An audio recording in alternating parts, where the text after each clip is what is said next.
देश में बहुजन समाज पार्टी की वर्तमान में 10 लोकसभा के सांसद है और बहुजन समाज पार्टी के पास सिर्फ अब लोकसभा का यह सदन ही रह चुका है जहां पर उनके पास इतनी बड़ी संख्या बल है, क्योंकि विधान परिषद यानी एमएलसी के अंदर उनका भीमराव अंबेडकर का कुछ ही समय बाद जो रिक्ति है वो होने वाली है। राज्यसभा में सिर्फ रामजी गौतम बचे हैं, इसके अलावा विधानसभा के अंदर उमाशंकर सिंह बचे हैं। तो ऐसे में बहुजन समाज पार्टी को लोकसभा में वापसी करना बहुत ज्यादा जरूरी है। बहुजन समाज पार्टी विधानसभा में और लोकसभा में वापसी करने की कोशिश तभी करेगी जब लोकसभा में अगर इस बार अच्छा प्रदर्शन होता है तो विधानसभा में भी उनके लिए संभावना बढ़ेगी। इसके लिए बहुजन समाज पार्टी के सामने एक और चुनौती तैयार हो चुकी है, क्योंकि समाजवादी पार्टी और कांग्रेस पार्टी ने गठबंधन कर लिया है। एक तरफ है यूपी के लड़के अखिलेश यादव और राहुल गांधी, दूसरी तरफ बहुजन समाज पार्टी के अध्यक्ष बहन मायावती जी। इन दोनों की अलग अलग जुगलबंदी क्या भारतीय जनता पार्टी को रोक पाएगी? भारतीय जनता पार्टी का दावा है कि इस बार उत्तर प्रदेश की सभी 80 की 80 सीटों पर चुनाव जीतेंगे।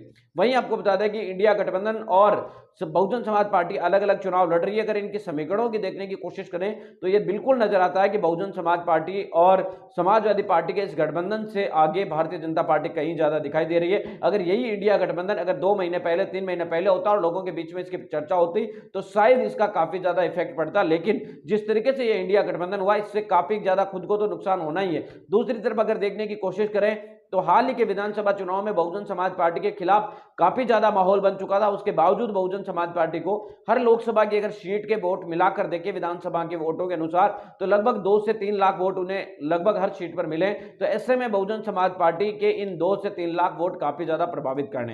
हालांकि लोकसभा चुनाव जीतने के लिए आपको 5 से 6 लाख वोटों की जरूरत है, कई सीटों के ऊपर तो आपको 8 से 9 लाख वोटों की जरूरत पड़ेगी। लेकिन अगर हम 2-3 लाख ये वोट देखें तो ये काफी ज्यादा निर्णायक होते हैं और विपक्षी दलों की ये 2-2, 3-3 लाख वोटों के बंटवारे के बाद विपक्षी पार्टियों के अंदर आपसी एक तरीके से टूट है वो देखने को मिल सकती है। मिलेंगे इस वीडियो अपडेटों के साथ, अब तक आपसे लेते विदा। लाइक कीजिए, कमेंट कीजिए और शेयर करना